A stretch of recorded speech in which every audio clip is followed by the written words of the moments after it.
ونؤمن به ونتوكل عليه ونعوذ بالله من شرور أنفسنا ومن سيئات أعمالنا من يهده الله فلا مضل له ومن يضلل فلا هادي له وأشهد أن لا إله إلا الله وحده لا شريك له وأشهد أن محمدا عبده ورسوله أرسله بالحق بشيرا ونذيرا وداعيا إلى الله بإذنه وسراجا منيرا فإن خير الحديث كتاب الله وخير الهدي هدي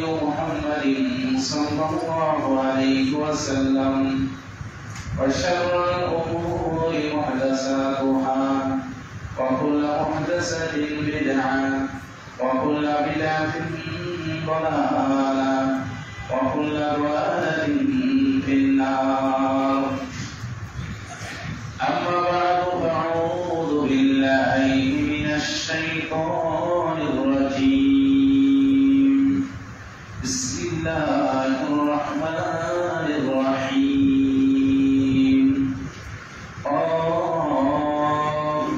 والقرآن المجيد بل عجبوا أن جاءهم منذر منهم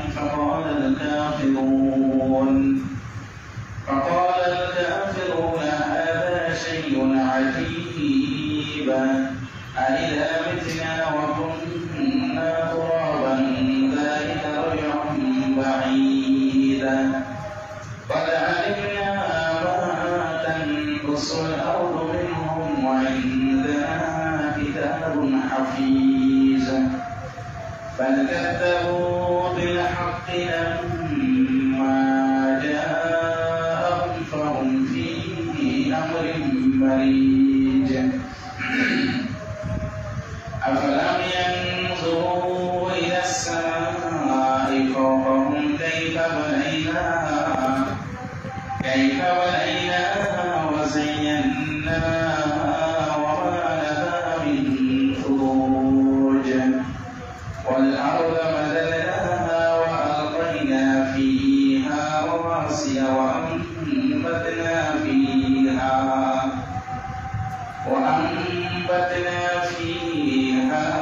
من كل زوج بهيج تبصرة وذكرى لكل عبد منيب ونزلنا من السماء ماء مباركا فأنبتنا به جنات وحب الحصيد والنخل باسقات لها طلع نضيد رزقا للعباد وحيينا به بلدة ميتا كذلك الخروج كذبت قبلهم قوم نوح وأصحاب الرس وثمود وعاد وفرعون وإخوان لوط وأصحاب الأيكة وقوم تبع كل كذب الرسل فحق وعيدا أفعينا بالخلق الأول بل هم في لبس من خلق جديد. بارك الله فيكم مجيد وقرآن حميد. أعوذ بالله من الشيطان الرجيم. يا أيها الذين آمنوا اتقوا الله حق تقاته ولا تموتن إلا وأنتم مسلمون. يا أيها الناس اتقوا ربكم الذي خلقكم من نفس واحدة وخلق منها زوجها وبث منهما رجالا كثيرا ونساء واتقوا الله الذي تساءلون به والأرحام إن الله كان عليكم رقيبا يا أيها الذين آمنوا اتقوا الله وقولوا قولا سديدا يصلح لكم أعمالكم ويغفر لكم ذنوبكم ومن يطع الله ورسوله فقد فاز فوزا عظيما بعد الحمد والصلاة প্রথমে আমরা রব্বুল ইজ্জত আলামিনের শানে আন্তরিকভাবে প্রশংসা এবং কৃতজ্ঞতা জ্ঞাপন করি যে মহান স্রষ্টা সত্যিকারের সুন্দরভাবে সুশৃঙ্খলভাবে তাই অভিধান জিমাত সালাত এবং জিমাত খুতবা শ্রবণের যে বিশেষ তৌফিক এবং সুযোগ পেয়েছি এছাড়া রব্বুল আলামিনের শানে ছোট্ট একটি বাক্যের মাধ্যমে আমরা প্রশংসা এবং কৃতজ্ঞতা জানাই বলি আলহামদুলিল্লাহ। দুরূদ এবং শান্তি বর্ষিত হোক মুষলধারে যে বিশ্বনন্দিত মহামানব যার অত্যন্ত পরিশ্রমের বিনিময়ে আজকে বিশ্বের মাঝে অনেকগুলো ধর্ম আছে, তো আল্লাহ কাছে একই মত ধর্ম ইসলাম ধর্মের ছায়াতলে আশ্রয় নেওয়ার, এই শিক্ষায় শিক্ষিত হওয়ার, এই আলোকিত হওয়ার যে আমরা সুযোগ পেয়েছি তৌফিক পেয়েছি, সে মহামানব অত্যন্ত বিনয় শ্রদ্ধার সাথে আমরা শ্রদ্ধা জ্ঞাপন করি। ছোট্ট দুরূদ পাঠের মাধ্যমে বলি সাল্লাল্লাহু আলাইহি ওয়াসাল্লাম। আল্লাহর শানের প্রশংসা এবং প্রিয় শানের দুরূদ পাঠের উপরে আন্তরিকভাবে আমি আপনাদের সকলকে মুবারকবাদ জানাচ্ছি দোয়ার মাধ্যমে। রব্বুল ইজ্জত আলামিন সত্যি যেন আজকে আমাদের আশা এবং বসা এবং যাওয়ার মাঝে সময়টুকু শ্রমটুকু যেন কিয়ামতের সেই কঠিন মুহূর্তে, সেই বিভীষিকাময় মুহূর্তে নাজাতের ওসিলা হিসেবে যেন আল্লাহ কবুল মঞ্জুর করেন, আমিন। সম্মানিত মুসলিম کرام, প্রাণপ্রিয় মুসলিম کرام, আমরা মানব জাতি, মানুষ, আল্লাহ রাব্বুল আলামিনের যতগুলো সৃষ্টি আছে এর মাঝে সবচেয়ে সম্মান এবং মূল্য, ইজ্জত, মর্যাদা দিয়ে আল্লাহ রাব্বুল আলামিন আমাদেরকে সৃষ্টি করেছেন এবং আল্লাহ রাব্বুল আলামিন এই সম্মান যে ইজ্জতটা দিয়েছেন তার কিছু বাস্তব দৃষ্টান্ত উপমা সেটাও তিনি তুলে ধরেছেন। কুরআন মাজিদে স্পষ্ট করে ধরিয়েও দিয়েছেন যে দেখো আমি তোমাদেরকে এইভাবে সম্মান দিয়েছি, এইভাবে তোমাদেরকে মর্যাদা দিয়েছি, ইজ্জত দিয়েছি। আসলে মর্যাদা যখন দেওয়া হয়, সম্মান যখন আল্লাহ দেয়, তখন আল্লাহ রাব্বুল আলামিন তাদের কাছ থেকে আল্লাহ চাওয়াটা ওরকম হয়। যেভাবে তাদের মান দেওয়া হয়, মূল্যায়ন করা হয়, মূল্যায়ন অনুপাতে তার কাছে আল্লাহ রাব্বুল দাবিটা ওরকমই থাকে। কোম্পানি হোক, সরকারি অফিস আদালত হোক, সেখানে চাকরির বেতন যে আছে, বেতন ভাতা যে আছে, ভাতাটা নির্ধারণ করা, নির্দিষ্ট করা হয় তার কাজের মান অনুপাতে, তার যোগ্যতা সার্টিফিকেটের অনুপাতে তার বেতন ভাতা নির্ধারণ করা হয়। তার মানে যে পরিমাণ আপনি বেতন দেন সেই পরিমাণ তার কাছ থেকে কাজের আপনি আশা করেন, সেটা আপনি চান, এটাই স্বাভাবিক, এটাই বাস্তবতা। এটা আমি বলা ছাড়াই আমরা স্বাভাবিক বলে এটা বুঝতে পারি।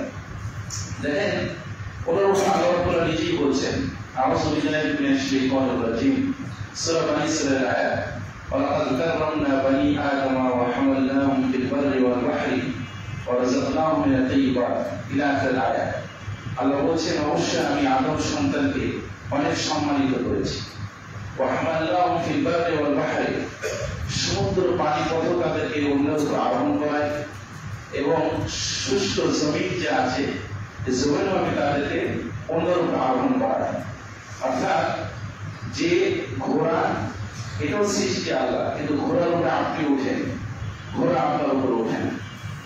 আবার পানিতে যে আছে জাহাজ, নৌকা, সিলুটো যেগুলো আছে, এগুলো সব কিছু আপনি ওর উপর আরোহণ করেন, ওরা আপনার উপর আরোহণ করে না। আল্লাহ আমি তাদেরকে সম্মান দিয়েছি, আমি তাদের কিভাবে ইজ্জত দিয়েছি, তাদেরকে মান দিয়েছি। এরপরে বলছে আল্লাহ শুধু এতটুকুর মাঝে সীমাবদ্ধ নয়, তাদেরকে যে রিজিকটা আমি দিয়েছি, যে খাবার যে তারা গ্রহণ করবে, এই খাবারটা যে তারা নিবে, এটাও একবারে পবিত্র, সুন্দর, পরিষ্কার। এই খাবারগুলো তাদের জন্য দিয়েছি। আব্দুল্লাহ আব্বাস রাদিয়াল্লাহু আনহু এর ব্যাখ্যায় বলছেন যে তারা সরাসরি মুখ দিয়ে খায় না, হাত দিয়ে খায়।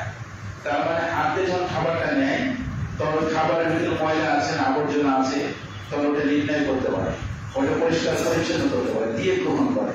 এটা আর আরো কিছু বিষয় হলো যে আগের যে কারবাংলা এর না, কারবাংলার ভিতরেও একটা আছে, মুখ দিয়ে তার সুন্দর বাচন ভঙ্গি এবং যে সত্যের সুন্দর একটা সৃষ্টি অবায়ন কাঠামোতে যে তাকে তৈরি করা হয়েছে এটাও আছে, এবং ঋষিকের ভিতরে হাত দেশে যে গ্রহণ করে তা তো আছেই।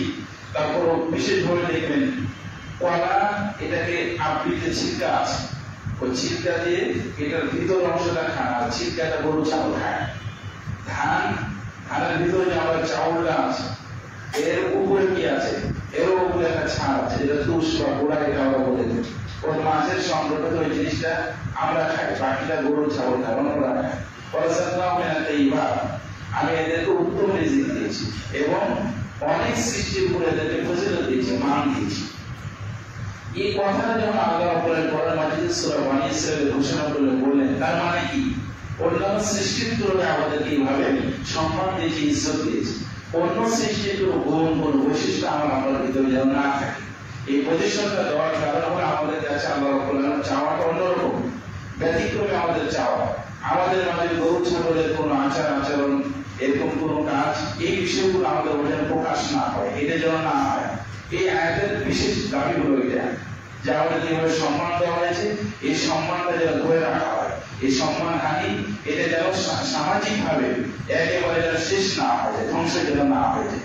আল্লাহ রাব্বুল আলামিন স্মরণ করে দিয়েছে, এটা দেখিয়ে দিয়েছে, এটা বুঝিয়ে দিয়েছে, এবং এই বিষয়টা যেন সামাজিক ভাবে প্রতিষ্ঠিত হয়, এর জন্য যাবতীয় যে উপকরণ মাধ্যমগুলো দরকার সেটাও আল্লাহ রাব্বুল আলামিন একের পর এক তার রাসূল এবং তার যে বাণী কোরআন মাজিদ এবং নবীর হাদিসের মাধ্যমে এটাও তিনি স্পষ্ট করেছেন, পরিষ্কার করে দিয়েছেন।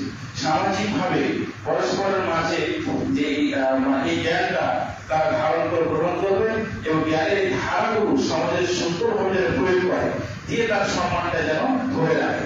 সামাজিকতার যে মূল্যবোধ যেটা আছে সেটা যেন স্থায়ী হয়, সুদৃঢ় হয়, এটা তার চেষ্টা প্রচেষ্টা এইভাবে যেন তারা অব্যাহত রাখে। এই জন্য আল্লাহ রাব্বুল আলামিন মানুষকে যে অপমান করবে, মানুষকে যে অপদস্থ করবে, মানুষকে যে হত্যা করবে, এটা কল্পনাই করা যায় না। একটা মানুষ যারা যে হত্যা করবে এটা চিন্তাই করা যায়, এটা ভাবাই যায় না। জানেন রাসূল সাল্লাল্লাহু আলাইহি ওয়াসাল্লাম বলেছেন, মিনাশ শাররি আইয়াহদিরা আখারুল মুসলিমা, যে তুমি যে খারাপ, তুমি যে নিকৃষ্ট, এটার জন্য বেশি কোনো নিদর্শন দরকার নেই, বেশি আলামতের দরকার নেই, প্রয়োজন নেই। তুমি যে খারাপ এই কারণে তোমার নাম রয়েছে, যে তুমি যে নিকৃষ্ট, এর একটা প্রমাণ হলো কি, যে অন্য কোনো একজন ভাইকে তুমি তুচ্ছতাচ্ছিল্য করবা, অন্য একজন ভাইকে তুমি ঠাট্টা করবা, তুচ্ছতাচ্ছিল্য করবা, এটাই চিন্তা হলো তুমি একজন নিকৃষ্ট ব্যক্তি, তুমি একটা জঘন্য ব্যক্তি। আমাদের মাঝে এই জঘন্য কথাটা রাসূল সাল্লাল্লাহু আলাইহি ওয়াসাল্লাম বলেছেন যে একটা জঘন্য ব্যক্তি, এইটা যে জঘন্য বললো, খারাপ যে বললো, এই খারাপ বলাটা অনুভূতিটা আমাদের মরে গেছে। এই অনুভূতিটা মরে যাওয়ার কারণে ইমানের যে যে একটা সাপ তৃপ্তি যে প্রাপ্তি আছে সেটা আমরা পাই না, সেটা অনুধাবন করতে পারি না। এই অনুধাবন শক্তিটা আমাদের মাঝে হারিয়ে গেছে। এটাই বিষয়টা বলা হয় যেভাবে দেখবেন স্বাভাবিকভাবে এখানে এই কথাটা যে বলা হলো মুসলিমা, যে তোমার খারাপ হওয়ার জন্য এতটুকুই যথেষ্ট যে অন্য ব্যক্তিকে তুমি করবা, একটু তুচ্ছতাচ্ছিল্য করবা বা একটু ঠাট্টা করবা, এটাই তোমার জন্য যথেষ্ট। তাহলে এই স্বাভাবিক একটা বিষয়।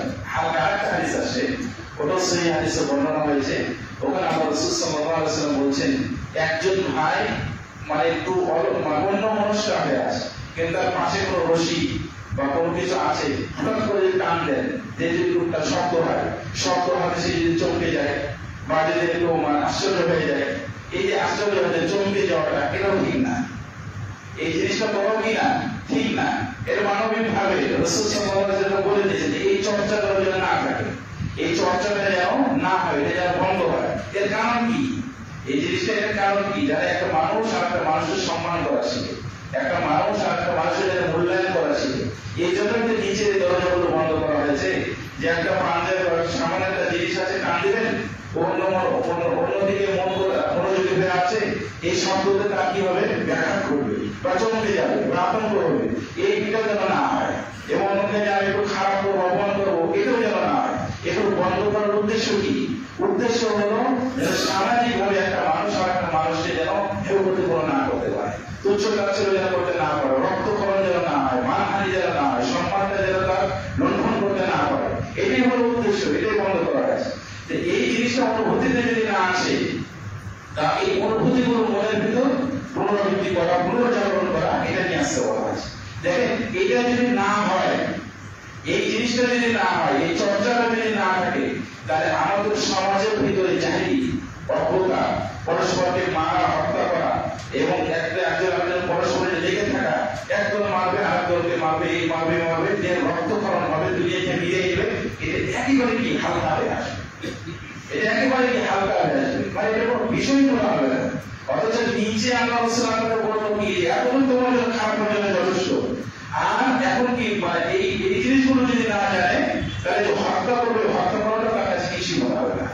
আপনার আন্দাজি করে এটাও কিছু মনে হবে না, স্বাভাবিক বলবে, হালকা মনে হবে। কেন? এই সঠিক চর্চাটা না ফেরাতে হবে, এই সত্য চর্চাটা না ফেরাতে হবে। আল্লাহ রাব্বুল আলামিন কোরআন মাজিদের সূরা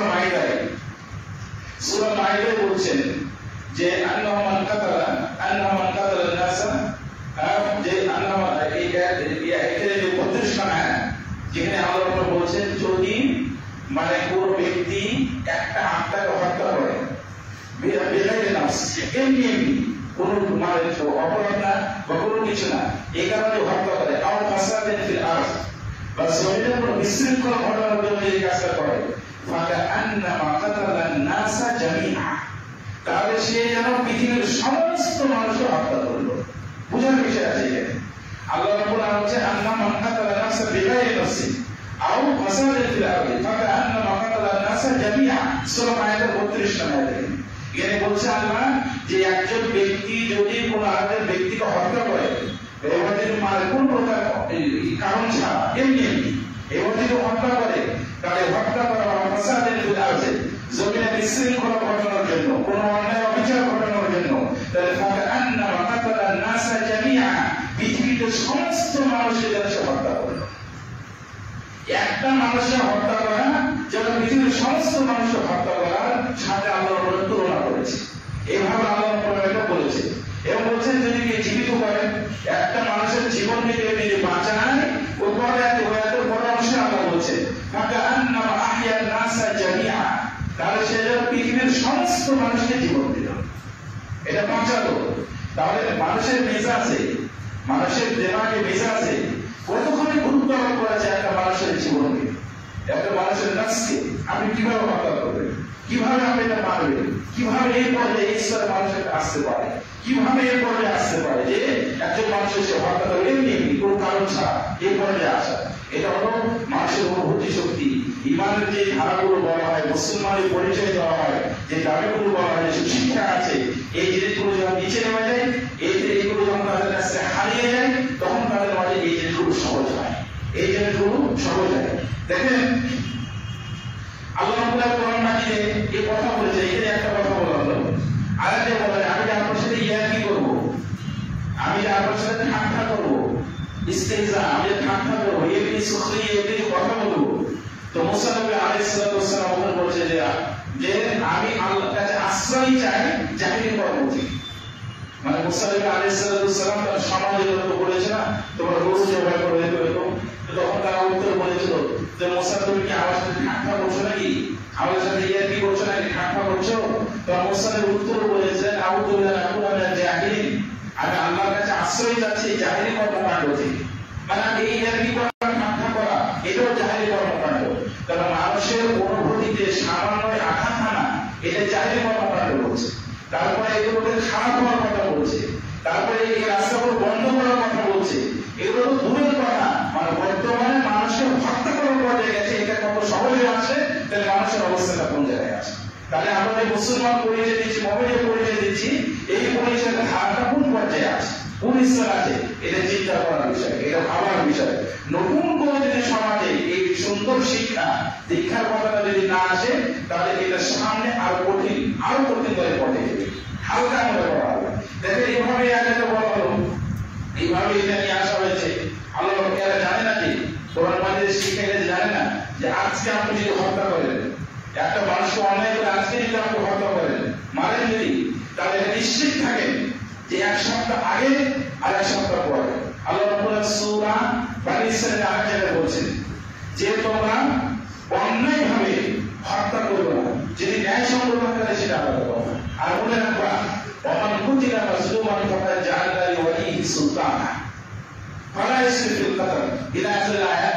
এর অর্থ হলো যে ওমান কুতিলা মাজলুমান, যাকে অন্যায় করে অবিচার করে হত্যা করা হয়েছে, যাকে অন্যায় করে অবিচার করে হত্যা করা হয়েছে, ওই নিহিত ওই ব্যক্তির অভিভাবককে এমন একজন ব্যক্তিকে আমি দান করাবো সুলতান পাওয়ারফুল ক্ষমতা হবে সে দিয়ে এই পাওয়ারফুল ক্ষমতা ধরে ব্যক্তি না যে অন্যায় করে হত্যা করেছে তার কাছে প্রতিশোধ দিবে। এই দুনিয়াতে এটা দিবে, যেভাবে হোক এটা দিবে, যেভাবে এটা আসবে। এটা আমরা আপনার পরামর্শে ধরিয়ে দিয়েছি যে বাবা জাহান্নাম লিওয়ালিহি সুলতানা।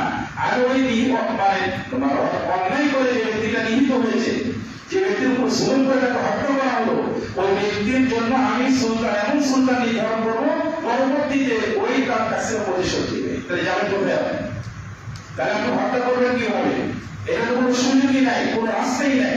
এটা আমরা আপনার দেখিয়ে দিয়েছে, জানিয়ে দিয়েছে। আর এই যে কোরআন মাজিদের চর্চা করবো যদি আমাদের মাঝে থাকতো, শৈশব থেকে যদি আমি মুসলিম চেতনা এভাবে গড়ে তুলতাম, আমার সমাজকে যদি এভাবে আমি সত্যিকারের সুন্দর ধারণা দিতাম, আমার সন্তানদেরকে এইসব শিক্ষা আমি গড়ে তুলতাম, তাহলে হত্যার মতো অন্যায় কাজগুলো থেকে এমনি এটা অনেক অনেক দূরে থাকবে, এগুলো জিনিস অনেক দূরে থাকবে। আল্লাহ আপনার কোরআন মাজিদে বলেন বলে এই কোরআন কুসাইলের কাহিনী, এটা তো বলে এখানে তাহলে বলে দেবো অনেকে বলে ষড়যন্ত্র চক্রান্ত মানে করে আরেকজনকে পরাভূত করা, আরেকজনকে মানে ধ্বংস করা, আরেকজনকে শেষ করা, এই ধরনের চিন্তা চেতনা শিখি এটা থাকে।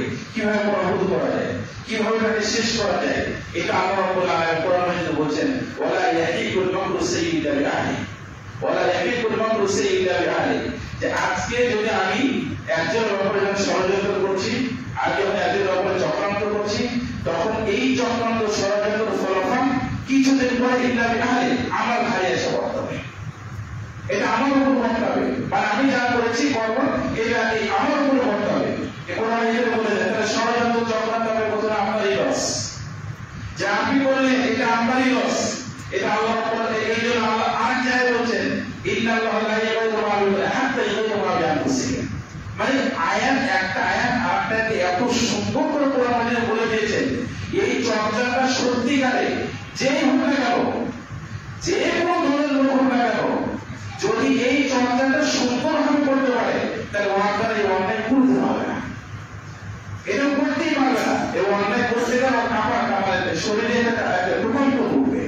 এটা আমরা বলে দিয়েছেন, এই জিনিসটা জানা জিনিস হবে কি এটা, এটা ঘটবে এটা।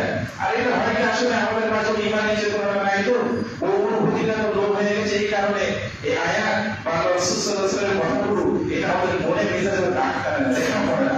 এই কারণে এই কাজগুলো যে একটা ফলাফল আছে, এর যে আমাদের একটা প্রাপ্তি অর্জন আছে, সেটা আমরা অর্জন করতে পারি, এটা আমরা বুঝতে পারি, এটা আমরা নিতে পারি না। যেরকম একটা যুদ্ধের মাঝে আল্লাহ রাসূল সাল্লাল্লাহু আলাইহি ওয়াসাল্লাম একজন কবিতা আবৃত্তি করছিলেন। তো কবিতা আবৃত্তি করার সাথে সাথে যুদ্ধের মাঝে আল্লাহ রাসূল সাল্লাল্লাহু আলাইহি ওয়াসাল্লাম বললেন রাহিমাহুল্লাহ, আল্লাহ তার প্রতি রহম করো। তো ওমর কথা বলছিস ইয়া রাসূলুল্লাহ, আপনি যদি কেন আপনি এই দোয়াটা করলেন, ওটা আমাদের একটু উপকার দিতে দিতেন, কবিতা খুব ভালো লাগছিল এবং আমাদের মাঝে একটা সাহস বেরোনোর জায়গা ছিল। তো আল্লাহ ওমর কথা বুঝে নিয়েছে যে যখন এই যুদ্ধের মাঠে ময়দানে রাসূল সাল্লাল্লাহু আলাইহি ওয়াসাল্লাম মুখ দিয়ে কি বলেছে রাহিমাহুল্লাহ, রহম তার মানে নির্ঘাতী শহীদ, নির্ঘাতী শহীদ। কেউ ওমরকে বলে তার মানে আল্লাহ রাসূল মুখ দিয়ে বের হবে নাকি, এটা যেটা বলছে যে কেন আপনি এটা বললেন। রাসূল সাল্লাল্লাহু আলাইহি ওয়াসাল্লাম বলেছেন এই বলাটা আমার মনে যে ডাকটা আয়াতের এই কথাটা বলছে, এটা যে আমার উপরে যে এটা প্রভাব পড়া এটা নাই, এই জিনিসটা নাই, এটা হারিয়ে ন্যূনতম জিনিস থেকে কি আপনার মনের ভিতরে প্রভাব পড়তে হবে। আপনি হাদিসে শুনেছেন সচরাচর মানুষের বলা হয় একজন সাহাবী এসে বলেন রাসূলুল্লাহ যে আমার মনের ভিতর মাঝে এমন কিছু কথা জাগে, তো এই জায়গাটা এত আমার মনে হচ্ছে যে আসমান থেকে ছিটকে পড়ে যাচ্ছে, আমি ভালো এটা আমি আপনাকে বলতে পারবো না, এটা বলার আমি সাহস পাবো না। বলে যারা সাবিহুল ঈমান, এটাই হলো তোমার ঈমান, এটাই স্পষ্ট ঈমান। তো মনের ভিতরে কথাটা আসা নাই, তাই আপনার ঘৃণা আছে, অস্থিরতা আছে, আপনার স্থির থাকতে পারেন না। কিন্তু এর বাইরে যে এত কঠিন কাজগুলো আপনাদের সহজ হয়ে গেছে, তার ঈমানের মাত্রাটা কোথায় আছে? আমার আপনার ইসলামটা কোথায় আছে? অথচ আল্লাহ আপনাকে বলে দিয়েছে, আমি শুরুর আয়াতে পাঠ করে বলছিলাম, আমাকে আপনাকে আল্লাহ অনেক সম্মান দিয়েছে, অনেক ইজ্জত দিয়েছে। আর আমার আপনার কাছে আল্লাহ চাওয়া পাওয়া করে এরকম সবাইকে বোঝা, অন্যকে বোঝা, লোককে বোঝা, মূল্যায়ন করা, ইজ্জত করা, এটাকে আল্লাহ অনেক গুরুত্ব আরোপ করেছে, বিশেষ করে মানুষের জীবনকে নিয়ে, মানুষের নাফসকে নিয়ে। দেখেন এটা একভাবে আছে, সূরা নিসার 36 নং আয়াতে বলছে যে কোনো মানুষ হতে পারে, ইসলামের এই বিষয়টা যে কোনো মানুষ হতে পারে। আল্লাহ রাব্বুল কোরআনে বলছে আব্দুল্লাহ ওয়ালা তুশরিকু বিহি শাইআ, তোমরা আল্লাহর ইবাদত করো, ঠিক আছে, ওয়ালা তুশরিকু বিহি শাইআ, তোমরা কাউকে আল্লাহর সাথে কাউকে অংশীদার করো না, ঠিক আছে, ভালো কথা, আল্লাহ রাব্বুল এই কথা বলে দিলেন। এরপরে বলছে বাকি যে কাজগুলো আছে এটা তোমরা ঠিক মতো করিও। ওয়াবিল ওয়ালিদাইনি ইহসানা, আমার ইবাদত করার পরে বাপ মা যে আছে এদের সাথে সুন্দর আচরণ করো, এটা আমাদের জানা কথা। তারপর বিজিল কুরবা, যারা আত্মীয় স্বজন আছে এদের সাথে সুন্দর আচরণ করি। অবিজিল কুরবা ইয়াতামা, পিতৃহী যারা আছে এতিম তাদের সাথে সুন্দর আচরণ করি। ওয়াল মাসাকিন, গরীব অসহায় যারা আছে তাদের সাথে সুন্দর আচরণ করো। এরপরে আল্লাহ আরো স্পষ্ট করে বলেছে, ওয়াল জারি যিল কুরবা, প্রতিবেশী এক ধরনের লোক আছে, আবার বাড়ির পাশে কিছু প্রতিবেশী আছে, এই প্রতিবেশীর সাথে আপনার রক্তের কোনো সম্পর্ক থাকতে পারে, আত্মীয়তার কোনো সম্পর্ক থাকতে পারে, এর সাথে তোমার সুন্দর আচরণ করতে হবে। ওয়াল জারিল জুনুবি, একটা হবে প্রতিবেশী আছে, আত্মীয়তার সম্পর্ক আছে, এর সাথে তো সুন্দর আচরণ করতে হবে। কিন্তু আরেকজন প্রতিবেশী আছে, আত্মীয়তার সম্পর্ক নাই, রক্তের সম্পর্ক নাই, তার সাথে তোমার সুন্দর আচরণ করতে হবে। সে যদি হিন্দু হয়, সে যদি খ্রিস্টান হয়, যদি ইহুদি হয়, বৌদ্ধ হয়, তাহলে তার সাথে সুন্দর আচরণ করতে হবে। দেখেন কোরআনের শিক্ষা, কোরআন মাজিদের যে দাবি বা কোরআন মাজিদ কথা বলছে, হোক হিন্দু, হোক খ্রিস্টান বা হোক বৌদ্ধ, তারপরে তার সাথে সুন্দর আচরণ করতে হবে। কেন জানেন? আপনার প্রতিবেশী, সে আপনার প্রতিবেশী, এটা আল্লাহ এখানে বলে দিয়েছেন। ওয়াসাহিবিল জানবি, এবং যদি আপনার সফর সঙ্গী যদি হয়, আপনার সফরের সঙ্গী বা সাথী বা ঘরের স্ত্রী, এটা আল্লাহ এখানে বলে দিয়েছেন, তার সাথে সুন্দর আচরণ করতে হবে।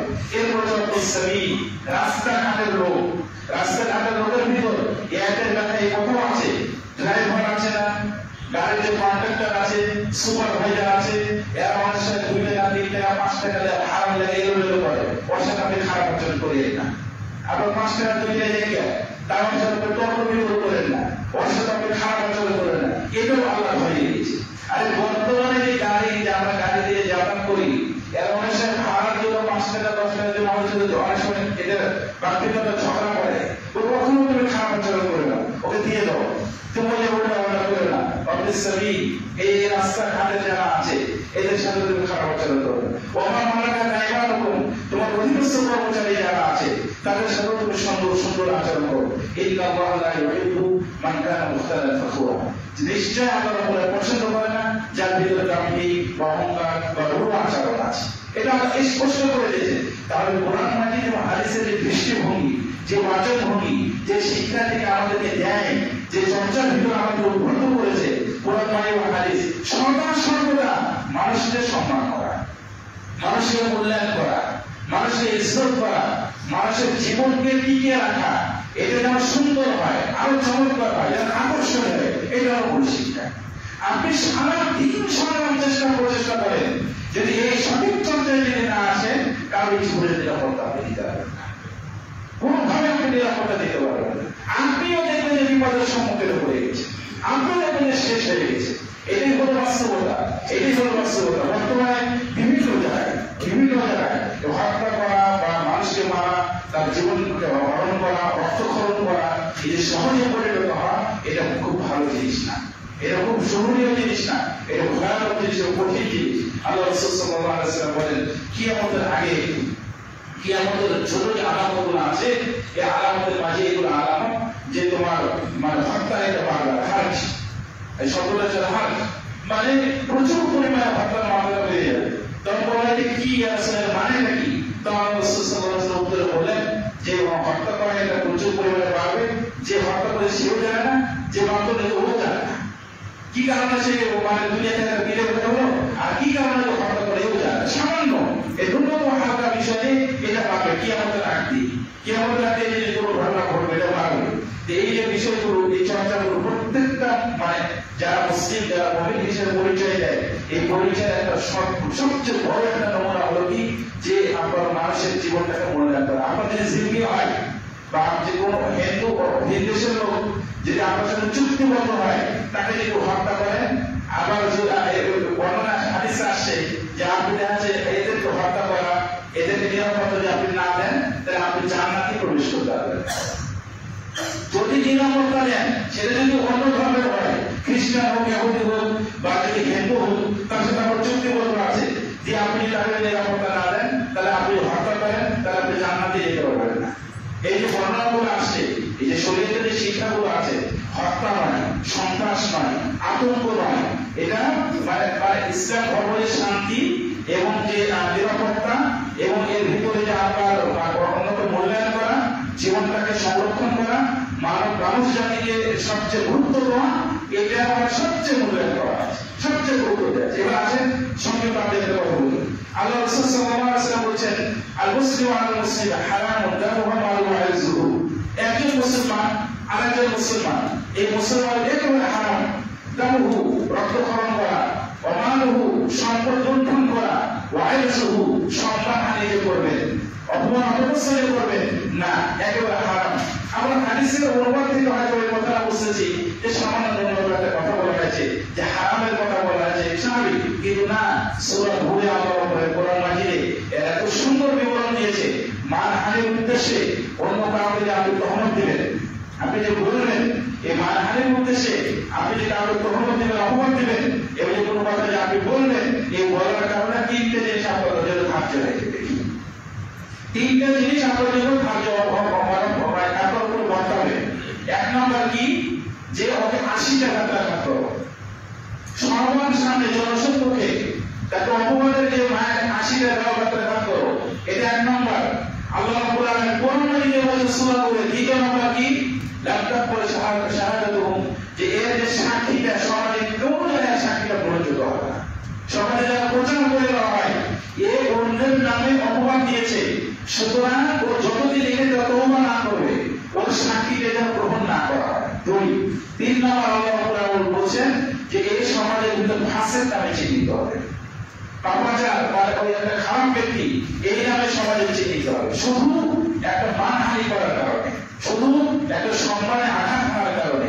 এই যে সম্মানে আঘাত হানা, এই মানহানি করার জন্য আল্লাহ রাব্বুল আলামিন তাদের তিনটে শাস্তির কথা বলেছে। জনসম্মুখে 80 টাকা রাখা, ওর সাক্ষী যেন গ্রহণ না করা হয়, এবং ফাসেক নামে যেন ঘোষণা করা হয়, এই ফাসেক নামে যেন ঘোষণা করা হয়, এটা আল্লাহ রাব্বুল আলামিন কোরআন মাজিদে এখানে বলে দিয়েছে। এই যে কোরআন মাজিদে এবং হাদিসের যে চর্চাগুলো, আমরা এই মৌলিক যে চর্চা, এই চর্চাটা শুধু খবর হবে, শুধু মাদ্রাসা প্রতিষ্ঠানগুলোতে নয়, মাদ্রাসা এই শিক্ষা প্রতিষ্ঠানে না। আমরা অনেক সময় মাদ্রাসার শিক্ষাকে ভয় পাই, মাদ্রাসার শিক্ষাকে অনেক সময় আতঙ্ক মনে করে। এই মাদ্রাসার শিক্ষাতে এমন ভাবে প্রচার প্রসার করা হয় যেখানে সন্ত্রাসের এই শিক্ষা দেওয়া হয়। উল্টা মাদ্রাসার শিক্ষা বলে কি, মানে যে সমস্ত বাইরের খারাপ ধারণা আছে ওগুলি পাল্টে যাবে। এই মাদ্রাসার সন্তান যে তার ব্রাহ্মণ পরিবারে যায়, সে কি লাঠি পিলারের মতো দাঁড়াতে পারবে, যে না এই কাজটা করা যাবে না, এটা একটা করা যাবে, প্রতিভা এই জিনিসটা তার ভিতরে মানে জন্ম নেবে। এই জন্য মাদ্রাসার শিক্ষাটা মানে যদি এটা কিন্তু ভয় পাওয়া, এই যে ধর্মকে দেওয়া, অপমানের দেওয়া, যেগুলো আসে বা একটা সময় ছিল যদিও নাই, কিন্তু এইটা এই শিক্ষাগুলো এটা এখানে দেওয়া, এটা শুধু মাদ্রাসার নামে আছে। আমার কাছে এই শিক্ষাগুলো ঘর থেকে দেওয়া দরকার, প্রতিটা প্রতিষ্ঠানে দেওয়া দরকার, সব জায়গাতে দেওয়া দরকার। যখন এই শিক্ষাগুলো আসবে, হোক না ডাক্তার, হোক ব্যারিস্টার, হোক ইঞ্জিনিয়ার হোক, কিন্তু এই শিক্ষাটা যখন থাকবে, ওর ইঞ্জিনিয়ার এটার ভিতরে সৌন্দর্য প্রকাশ করে, ওর ডাক্তার হলে ভিতরে সৌন্দর্য প্রকাশ করে, ওর যদি ব্যারিস্টার বানানো হয় তো ওর ভিতরে সৌন্দর্য প্রকাশ করে। যদি এই মূল শিক্ষা যদি থাকে, এই মূল শিক্ষা এটা যদি না থাকে, তাহলে হবে বড় বড় ডিগ্রি থাকে, হবে সবকিছু হবে, কিন্তু মূল জিনিস না থাকার কারণে কোনো মূল্য থাকবে না। আসল যে মূল্যবোধ এই জিনিসটা থাকবে, এটা সর্বোপরি আল্লাহ রাব্বুল আলামিন কোরআন মাজিদে দেখেন আরেকটি আপনাদের কাছে আমরা সর্বোপরি আল্লাহ রাব্বুল আলামিন বলেছেন, ইন্নাল্লাযীনা আমানু ওয়া আমিলুস সালিহাত উলাইকা হুম খায়রুল বারিয়া। এর সূরা বাইনার আয়াত, একটা সর্বোচ্চ এর কথা এর মানে কি, আল্লাহ রাব্বুল আলামিন বলেছেন ইন্নাল্লাযীনা আমানু ওয়া আমিলুস সালিহাত উলাইকা হুম খায়রুল বারিয়া, যে নিশ্চয়ই যারা ঈমান এনেছে এবং সৎ কাজ সৎ আমলগুলো চর্চা করে উলাইকা খায়রুল বারিয়া, এরাই হলো সৃষ্টির শ্রেষ্ঠ, এরা হলো সৃষ্টির মাঝে সবচেয়ে শ্রেষ্ঠ। এদের ব্যাখ্যায় বলা হচ্ছে যে সাধারণ যারা মুমিন আছে এই সাধারণ মুমিনগুলো উত্তম হলো সাধারণ ফেরেশতার চাইতে, এবং যারা বিশেষ যারা মুমিন এবং নবী রাসূল আছে এরা হলো বিশেষ ফেরেশতার মর্যাদাধারী হচ্ছে উত্তম। তার মানে ফেরেশতার যে মানুষকে উত্তম করা হয়েছে, এই মান পজিশনটা দেওয়া হয়েছে। আগের শুরুতে আমি আপনাদের কাছে আয়াত পাঠ করেছিলাম যে আল্লাহ নিজে বলছেন আমি আদম সন্তানকে অনেক সম্মান করেছি, অনেক মর্যাদা দিয়েছি এরকম।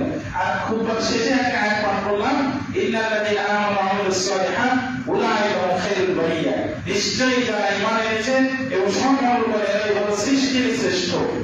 মানে যত সৃষ্টি আছে তাদের মাঝে হলো শ্রেষ্ঠ, কিন্তু বৈশিষ্ট্য এরকম থাকতে হবে, এই জিনিসগুলো থাকতে হবে, তাহলে তাদের শ্রেষ্ঠতর মানটা এটা আসবে এবং এরাই এই শ্রেষ্ঠ মানধারী ব্যক্তিরাই নেতৃত্ব দিতে পারবে, এরাই নেতৃত্ব দিতে পারবে।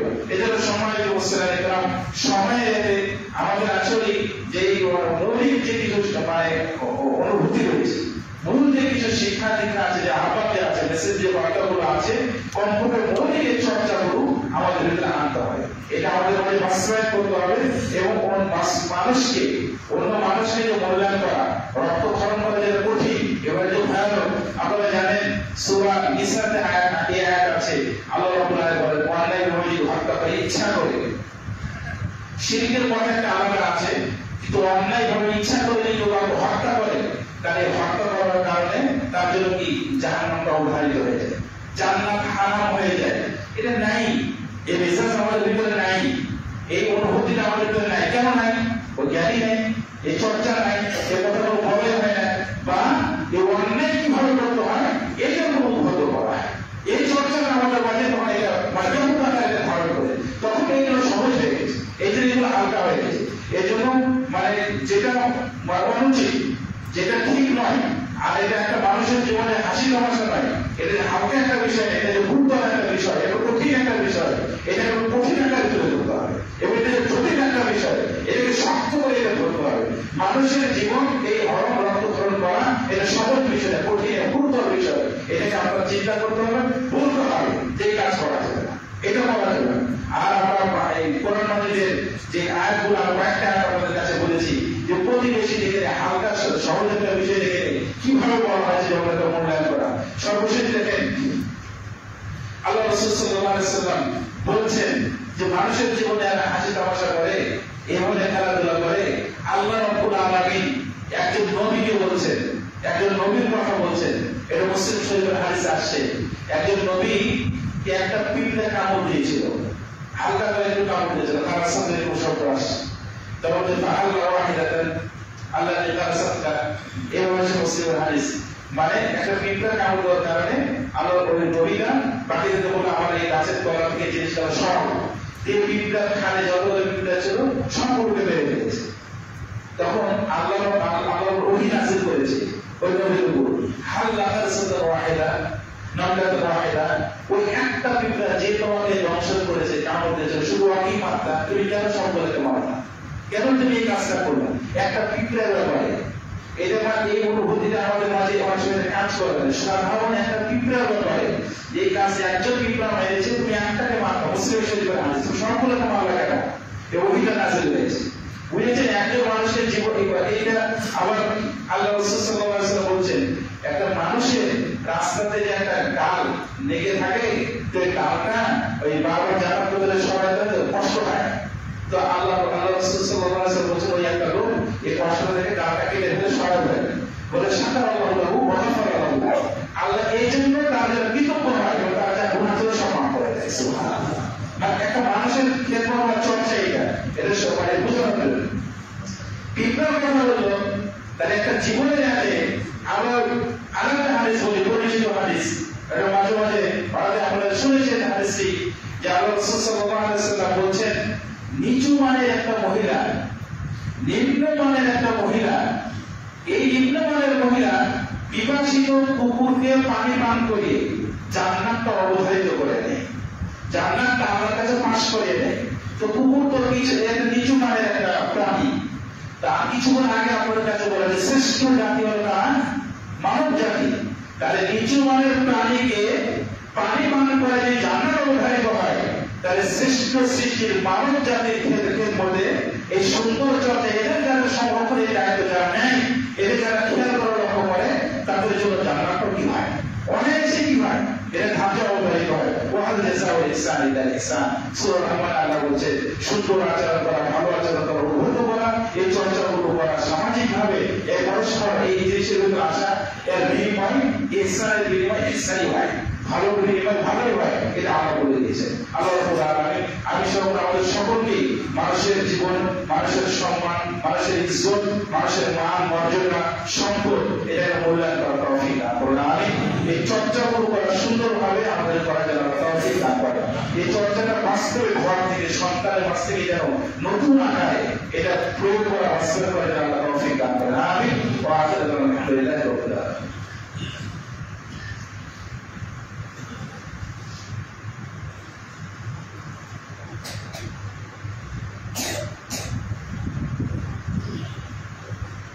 আমার কাছে একজন মায়ের মুসল্লি, উনি মৃত্যুবরণ করেছেন, আজকে মৃত্যুবরণ করেছেন। আমরা দোয়া করি আল্লাহ রাব্বুল আলামিন তার গুনাহকে যেন আল্লাহ ক্ষমা করে দেয়। আল্লাহুম্মা আমিন। তার কবর যেন আল্লাহ জান্নাতের টুকরা পরিণত করেন। আমিন। আমাদের মাঝে একজন মুরব্বী, ওনার মা অসুস্থ, হসপিটালে আছে। ওদের দোয়া চাইছেন, এইভাবে অনেকেই দোয়া অসুস্থ বর্তমানে সময়ে দোয়া যারা চেয়েছে, যারা জানে, সবাই মিলে দোয়া করি আল্লাহ রাব্বুল আলামিন দ্রুত সেটা আজের দান করেন। আল্লাহুম্মা আমিন। আল্লাহ আমাদের সবকিছু মধ্যে বরকত দান করেন। আমিন। আউযু বিল্লাহি মিনাশ শাইতানির রাজীম। ইন্নাল্লাহা ওয়া মালাইকাতাহু ইউসাল্লুনা আলান নবী ইয়া আইয়ুহাল্লাযীনা আমানু সাল্লু আলাইহি ওয়া সাল্লিমু তাসলিমা। اللهم صل على محمد وعلى آل محمد كما صليت على إبراهيم وعلى آل إبراهيم إنك حميد مجيد.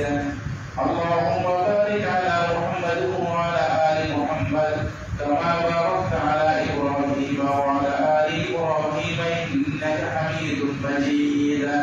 عباد الله رحمكم الله، إن الله يأمر بالعدل والإحسان وإيتاء ذي القربى وينهى عن الفحشاء والمنكر والبغي يعظكم لعلكم تذكرون.